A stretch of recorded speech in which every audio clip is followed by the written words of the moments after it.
Rain poured over the airport drop-off lane, turning the ground lights into shimmering red streaks. The storm had emptied the benches, and travelers huddled under the awnings, their voices lost in the echo of delay announcements. But at the far end of the curb, one man sat alone, untouched by the rush. Gabriel Fensco, Millionaire, the celebrated keynote star of yesterday's global finance conference, let the rain spot his tailored suit. Droplets clung to his Rolex, but he didn't seem to notice. He was waiting for his driver, but a different kind of waiting made his chest feel tight. Rain always did this to him. It pulled him back to a night steeped in loss, the night his parents drove away and never came back. It brought back the image of his younger brother, Lucas, a small figure crying in a doorway he couldn't reach, a memory that had haunted him for decades. The silence of his success felt louder in the downpour. Inside the bustling terminal, a different kind of quiet settled around 6-year-old Finn. He pressed his face against the fogged glass, watching the rain blur the world outside. His small yellow raincoat had a tear near the shoulder, and the stuffed bear he clutched, Mr. Buttons, was frayed from years of love. His mom, Haley, was just finishing her shift, cleaning the last hallway of the sprawling airport. Finn knew the storm meant trouble. The bus wouldn't be running this late, and getting home would be hard. But another thought weighed on him, heavier than the storm clouds. 2 days ago, a classmate had taunted him on the playground. "You don't have a dad," the boy had said, his voice sharp and cruel. "Nobody ever picks you up."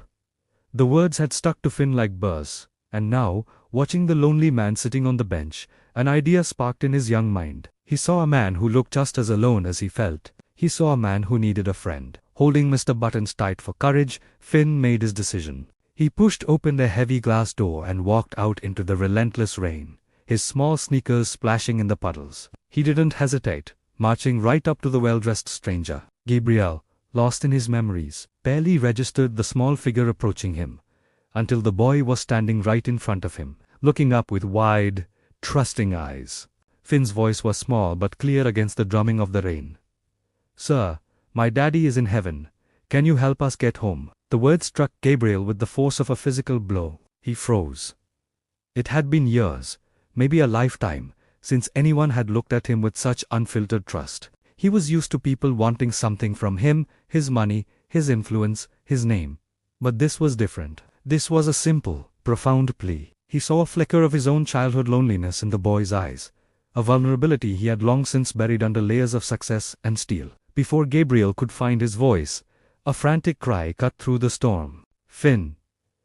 A woman ran toward them, her coat soaked, her breath coming in ragged gasps. It was Haley, her face a mask of worry and exhaustion. She reached her son, pulling him into a protective embrace before turning to Gabriel. She started apologizing immediately, her words stumbling out. There were no excuses, just pure, unvarnished dignity. She wasn't begging or making a scene. She was just a mother, terrified for her child. Gabriel slowly got to his feet, the rain plastering his hair to his forehead. He looked from the worried mother to the hopeful boy. "It's all right," he said, his voice quieter than he intended, but carrying a warmth that surprised even himself. He finally felt the chill of the rain, but it was overshadowed by a different sensation, a thawing in his chest. "Let me drive you home," he offered. It wasn't a question. A wide, triumphant grin spread across Finn's face. He turned to his mother, his eyes shining with certainty. He patted his stuffed bear and whispered, loud enough for all of them to hear, "I told you, Mom. I told you he's one of the good ones." Haley looked at Gabriel, her expression shifting from panic to surprise, and then to a hesitant gratitude. In that moment, under the stormy airport lights, the vast gap between their worlds seemed to vanish. For Gabriel, the rain no longer felt like a reminder of what he had lost. Instead, it felt like a beginning. As he led them to where his sleek black car was now pulling up, he realized the tightness in his chest had eased. He wasn't just giving a ride, he was being offered a connection, a chance to step outside the gilded cage of his life. He looked at Finn, who was already chattering excitedly about Mr. Buttons, and saw not just a little boy, but the reflection of the brother he'd left behind, and the chance, finally, to reach out. That night, the Millionaire CEO didn't go home to his empty, silent mansion. He drove a mother and a son through the storm, the sound of a child's laughter filling the car, feeling more like himself than he had in years. The simple act of kindness was a bridge back to his own humanity, a journey home in more ways than one. Thank you so much for watching. If this story touched your heart, please like, share, and subscribe to our channel for more content that celebrates the good in the world. We'll see you in the next video. The car smelled of rich leather and warm cedar, a stark contrast to the damp chill of the evening rain. In the back seat, little Finn was completely absorbed, his small finger tracing the paths of raindrops as they raced each other down the window. He hummed a tune only he knew, a quiet, happy sound that filled the luxurious silence of the car. Up front, his mother, Haley, sat stiffly in the passenger seat. She kept glancing back, her reflection a fleeting ghost in the side mirror, just to check on him. Her shoulders were tense, a knot of worry and exhaustion that had been there for as long as she could remember. Finally, Finn's clear voice broke the quiet. "Do you have kids, Mr. Gabriel?" he asked, his curiosity as bright as his eyes. The man behind the wheel, Gabriel, took a moment before answering, "No." The word was short, but it felt heavy, as if it carried the weight of years of unspoken stories. Finn, with the innocent wisdom of a child, pressed on. "Then why do you look sad sometimes?" He wondered aloud. "My teacher says sad people don't always cry." "Finn," Haley whispered, a flush of embarrassment warming her cheeks. She was about to shush him, to apologize for his bluntness, but Gabriel let out a soft exhale. It was almost a laugh, a sound of surprise and maybe even relief. "Your teacher's right," he said, his voice softer than before. He caught Haley's eye in the rearview mirror, and for a fleeting second, she saw something other than the reserved, stoic man she thought she knew. She saw a flicker of the sadness her son had so easily pointed out. The rest of the drive was quiet, but it was a different kind of quiet now. It was less awkward, more comfortable. The rain continued its steady rhythm against the car, a calming drumbeat against the hum of the engine. When they finally pulled up to Haley's faded brick apartment building, the one with the peeling paint and the perpetually flickering porch light, Gabriel turned off the car. He reached into the back and produced a brand new, sleek black umbrella. "Yours is broken," he stated simply, gesturing to the sad, bent-spoked thing she'd been carrying earlier. Haley stared at it. It looked expensive, sturdy. It looked like something from a world she only saw in shop windows. "It's too nice," she said, shaking her head. I can't take this." It felt like a charity she hadn't earned. "You can," Gabriel insisted, his tone gentle but firm. "It's just an umbrella." He held it out to her. As she reluctantly reached to take it, her fingers brushed against his. It was a brief, accidental touch, but a current of something unspoken passed between them. A connection, a recognition. It was there and gone in an instant. Standing in the doorway of her building, clutching the new umbrella, Haley gave him a grateful, tired smile. It was a genuine smile, one that reached her eyes, crinkling the corners where worry usually lived. As Gabriel drove away, watching her and Finn disappear inside, he realized something new. The rain was still falling, washing the city streets clean, but for the first time in a very long time, he didn't mind the rain at all. Later that night, long after Finn was asleep, Haley decided to tackle the chaos of their small apartment. She was sorting through a dusty old storage bin, filled with remnants of a life she'd almost forgotten, when her fingers landed on a faded photograph. She pulled it out, wiping away a layer of dust, and then she froze. There she was, much younger, her face rounder. She was pregnant, her belly a perfect sphere beneath her thin jacket. She was sitting on a bench outside a women's center, a place that had been her lifeline, and beside her, a young man in a grey hoodie. He had a gentle smile that didn't quite reach his eyes, which held a deep, knowing kindness. On her lap, a tiny brand-new teddy bear. Lucas Vance. The name surfaced from the depths of her memory, like a forgotten dream. He was the volunteer who always seemed to be there when things went wrong. The one who fixed the rattling heaters in the dead of winter, who brought in boxes of donuts and snacks, who silently lent her a worn copy of a book called Things That Last. He never pried, never asked about her past or her future. He simply existed in a state of quiet, unwavering care. She turned the photo over. Faded ink, a delicate script. H+L+ hope. Winter 2017. Her heart didn't just stop, it felt like it shattered. Gabriel Vance. Lucas Vance. The same last name, the same kind eyes. It couldn't be a coincidence. They had to be brothers. The next evening, The photograph felt like a burning weight in her pocket. She knew she had to go. She found Gabriel's address online, a modern apartment complex on the other side of town. Standing outside his door, her hand trembled as she knocked. When he opened it, surprise flickered across his face. "Haley, is everything okay?" She couldn't find the words, so she just held out the photograph. He took it, his brow furrowed in confusion. He stared at the image, at the young woman, and the man in the grey hoodie. His expression slowly crumbled. All the careful walls he built around himself, all the reserved professionalism, it all dissolved until he was just a man staring at a ghost. He couldn't speak. His throat worked, but no sound came out. "He helped me," Haley whispered, her voice barely audible, "when I had nothing and no one. He was there. He gave me this teddy bear for Finn."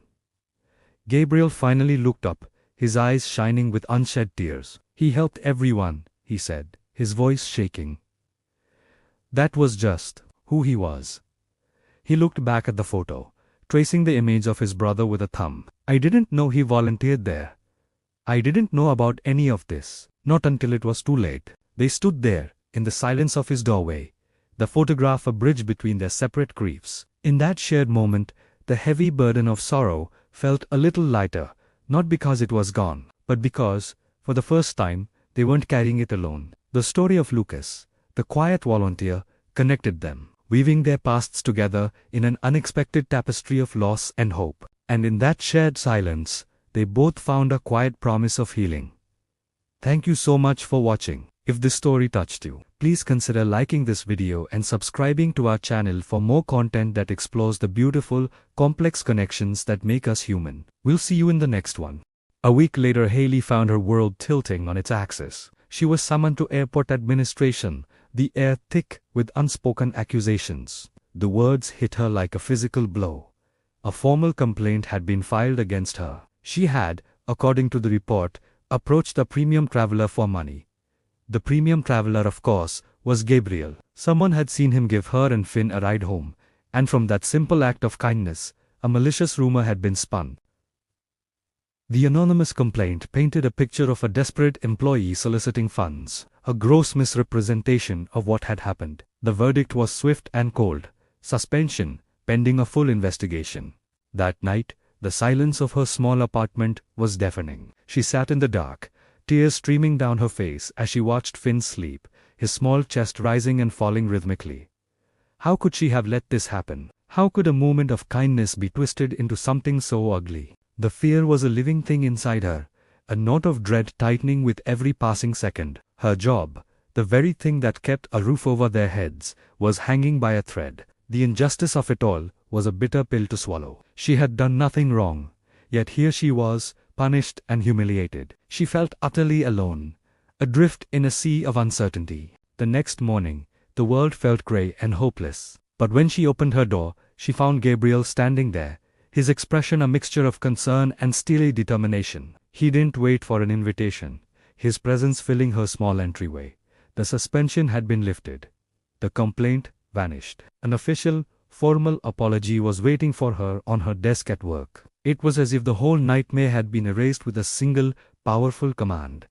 She stared at him, bewildered. "Why?" she whispered, the single word carrying the weight of her confusion and gratitude.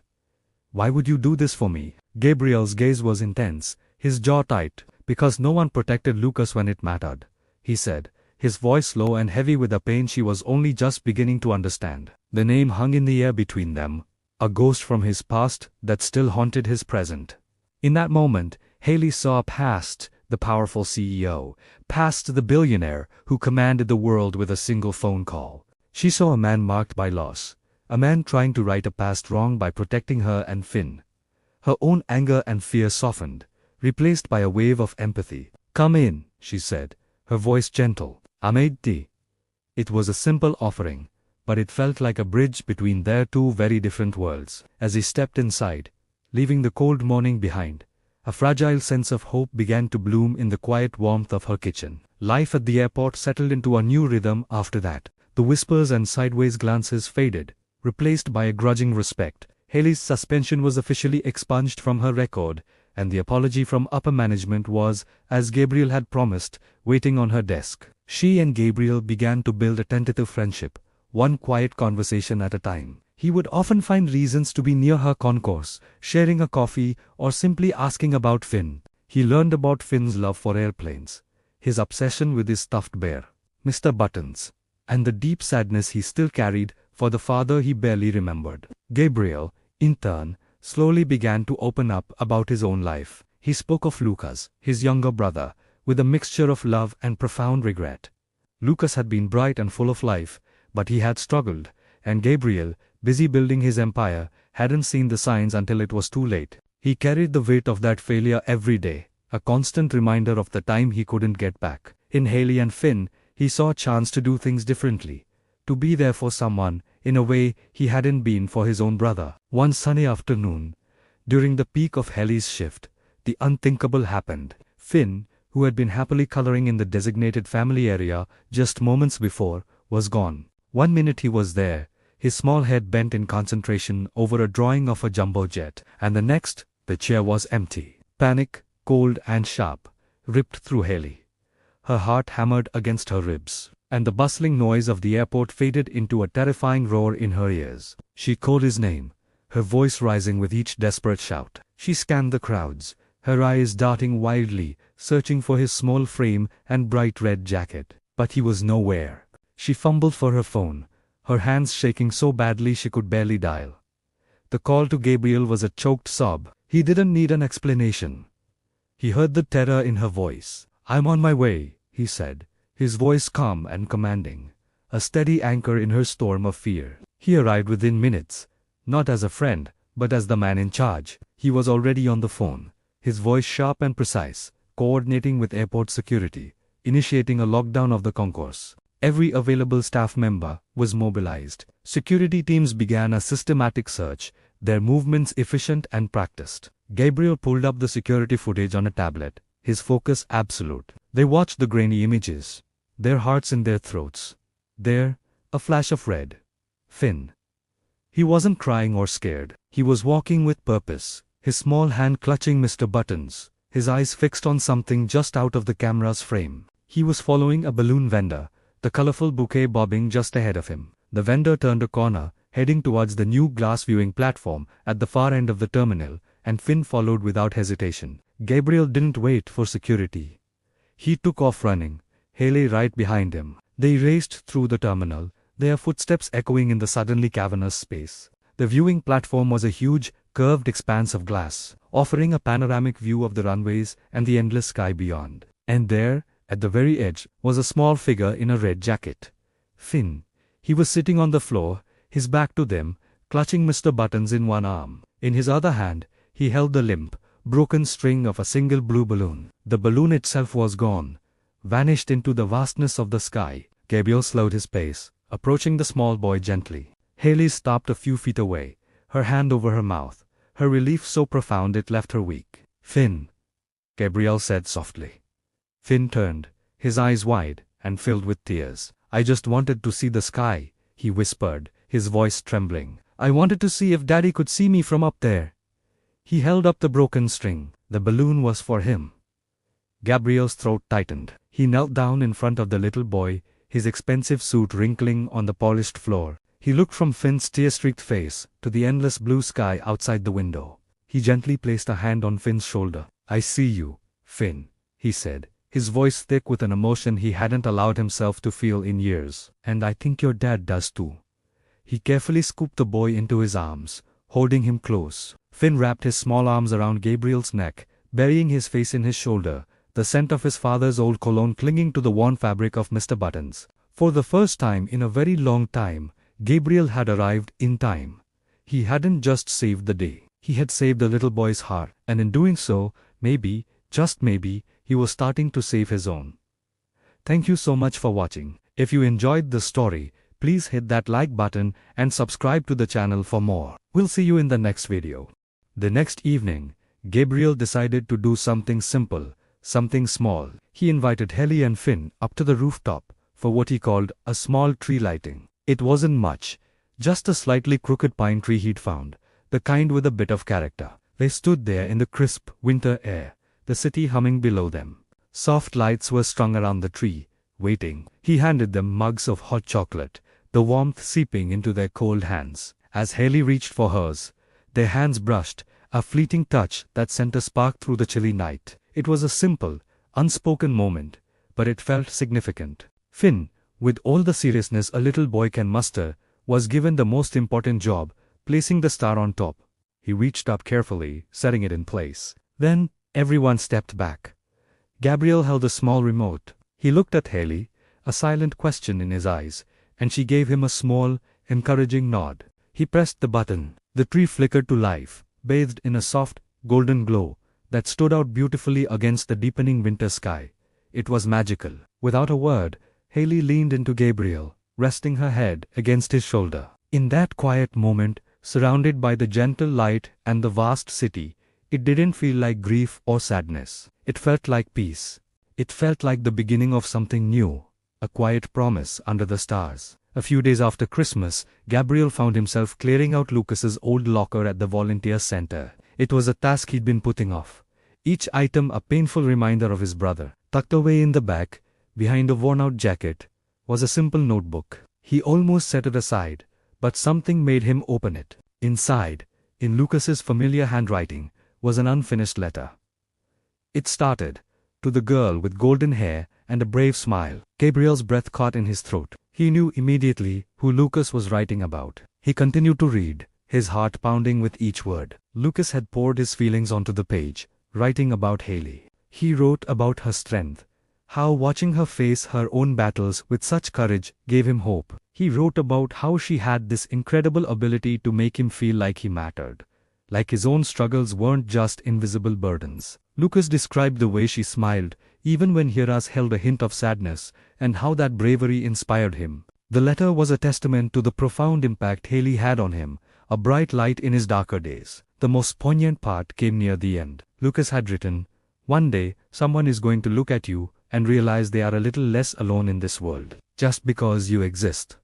It was a beautiful, selfless wish for her happiness. Gabriel's hands trembled as he finished reading. He carefully closed the notebook, the words echoing in his mind. For the first time since Lucas's death, a strange sense of calm washed over him. It wasn't the gut-wrenching grief he'd grown accustomed to. It was something else. It was understanding. Lucas had seen it all along. He had seen the incredible heart Haley had. Long before Gabriel ever allowed himself to, he saw the goodness, the resilience, the light she brought into a room just by being in it. It wasn't about a romantic rivalry or a shared loss. It was simpler and far more profound. Lucas had loved her in his own way, by seeing the very best of her and wishing for her happiness. And in that moment, Gabriel felt an immense gratitude for his brother, for this final, unexpected gift. It was like Lucas was giving him permission, showing him the way. He finally understood that his growing feelings for Haley weren't a betrayal of his brother's memory, but a continuation of the love and light that Lucas had recognized in her from the very start. He was seeing Haley through his brother's eyes, and it made him love her even more. It was a connection that transcended loss, a bond forged in memory and blooming into a new hope. This letter wasn't an ending, it was a blessing. The choice. He found Haley and Finn at the park, bathed in the soft afternoon light. They looked up and smiled, a silent welcome, as if they had been waiting just for him. He walked over and sat beside Haley on the weather-worn bench. In that moment, the world seemed to hold its breath. There were no grand speeches, no tearful confessions, no lingering fear of the past. He simply reached out and took her hand. And this time, she held on, her fingers laced with his. A quiet promise, a gentle acceptance. It was a simple gesture, yet it held the weight of 1,000 unspoken words, a bridge built over the chasm of uncertainty. In that touch, a new story began. Going home. The rain returned, but it wasn't the harsh downpour of before. It was a soft, gentle mist that kissed the city, washing it clean. Haley stepped out of work, pulling her coat tighter around her, and there it was, the familiar black car waiting at the curb. Before she could even process it, a small, energetic figure burst from the back seat. Finn ran to her, his face lit up with a grin that could rival the sun. "He's picking us up today," he shouted, his voice full of pure, unadulterated joy. And then, Gabriel emerged from the driver's side, an umbrella held high, a shield against the light drizzle. He walked toward them, and the hesitation that once clouded his features was gone. His eyes held a newfound certainty, a deep and settled calm. "I'm not burrowing anymore," he said, his voice quiet but firm, carrying a weight of conviction that resonated deep in her soul. He looked directly at her, his gaze unwavering. "I'm staying. If that's okay with you." The question hung in the misty air, but it was already answered by the warmth that bloomed in Haley's chest, spreading through her like the first rays of a long-awaited dawn. She couldn't find her voice, so she just nodded.